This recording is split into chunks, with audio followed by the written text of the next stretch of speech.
Speed of 90 ready.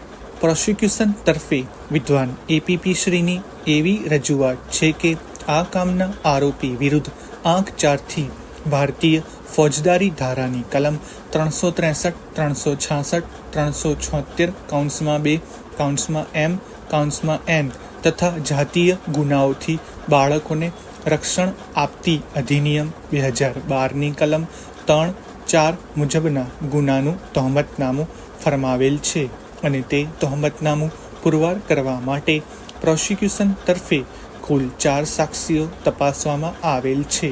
તે પૈકી સાહેદ number 1 ભોગ બનનારને આંક 7 ફરિયાદીને સાહેદ નંબર 2 તરીકે આંક 9 તથા આંક 10 ફરિયાદ રજૂ થયેલ છે.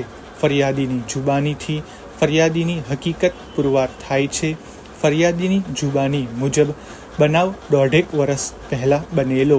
તેની દીકરી ભોગ બનનાર કુદરતી હાજતે જાઉં છું તેમ જણાવી ગયેલી. ત્યારબાદ ઘણો સમય થતાં પરત નહીં આવતા શોધખોળ કરેલી. ત્યારબાદ તેના ફળિયામાં રહેતા આરોપી મુકેશભાઈ બાબરભાઈ વસાવા તેમની ભોગ બનનાર દીકરીને ભગાડી ગયેલ હશે તેમ માની ફરિયાદ કરેલી, જે આંક 10 રજૂ છે અને ફરિયાદની દીકરી ભોગ બનનારનો આંક 12 જન્મ તારીખનો દાખલો રજૂ કરેલ છે, જે મુજબ ભોગ બનનાર બનાવના અરસામાં સગીર વયની હતી તેવું સ્પષ્ટપણે જણાય છે. અલબત્ત ફરિયાદી ફરી ગયેલ જાહેર થયેલ છે, પરંતુ ફરિયાદીની જુબાનીથી અમુક બાબતે પ્રોસિક્યુશનના કેસને સમર્થન મળે છે. પ્રોસિક્યુશન તરફે ભોગ બનનારને આંક 7 તપાસવામાં આવેલ છે. તેઓ પણ જણાવે છે કે આરોપી સાથે તેને પ્રેમ સંબંધ હતો, પરંતુ ભોગ બનનારના પિતા અને બીજી પરણાવી દેવા માંગતા હોય, તેથી તેના ત્યાં લગ્ન ન કરવા હોય, તેથી તે ઘરેથી નીકળી ગયેલ અને આરોપી સાથે ગયેલાનું તેની જુબાનીથી ફલિત થાય છે. એટલું જ નહીં, પરંતુ તેઓ પતિ પત્ની તરીકે રહેલ તેવું પણ તેની જુબાનીમાં જણાવે છે. અલબત્ત ભોગ બનનાર પણ ફરી ગયેલ જાહેર થયેલ છે. તેમ છતાં પ્રોસિક્યુશનના કેસને તે પણ તેની જુબાનીથી અમુક અંશે સમર્થન કરે છે.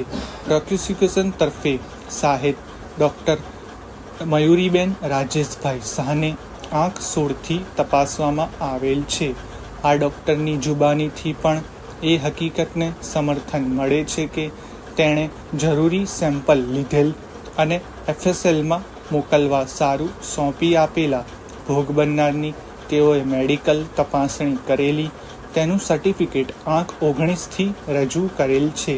તે જ રીતે મેડિકલ ઓફિસરે તારીખ 16/9/2014ના રોજ આરોપીને તપાસેલા તેના શરીરમાંથી પણ જરૂરી સેમ્પલ લેવામાં આવેલા અને મેડિકલ તપાસણી કરેલ તેનું આંક 20 સર્ટિફિકેટ રજૂ કરેલ છે. આરોપીની તપાસણી દરમિયાન તે શારીરિક સંભોગ કરવા સક્ષમ હોવાનો અભિપ્રાય આપેલ છે. પ્રોસિક્યુશન તરફે સાહેદ નંબર 4 તપાસવામાં આવેલ છે અને તપાસ કરનાર અમલદાર શ્રી જીતેન્દ્ર કુમાર સોમેશ્વર પુરોહિતને આંક 21 તપાસવામાં આવેલ છે. પેરેગ્રાફ.